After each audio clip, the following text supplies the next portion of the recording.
All right, so this slide is what is Google? And obviously you've used Google, everyone's familiar, it's a search engine and stuff like that, but it's important to differentiate immediately the difference between Google and ChatGPT because kind of the first impression that I've seen when people hop onto ChatGPT is they start to use it like Google.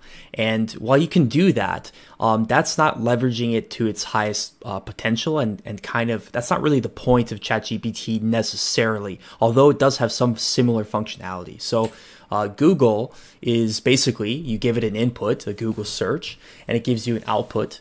So links, images, and data. But the limitations of Google is, one, you have to know what you're searching for.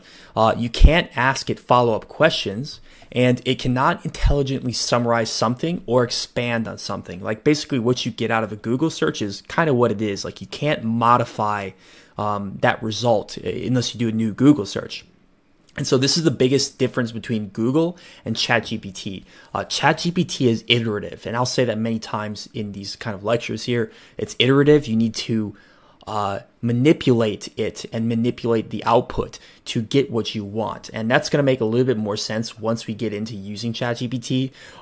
But this is just something to point out. It is not a search engine. It is actually something that has been trained on the entire internet. The 2021, there's a data set that's out there. It's like billions of websites and images and all of these things that ChatGPT has been fed, and it ended in 2021. So important thing to note, ChatGPT is not attached to the internet as of this current date. Like it's not live data, but it is basically all the data up until 2021 is kind of stored in there.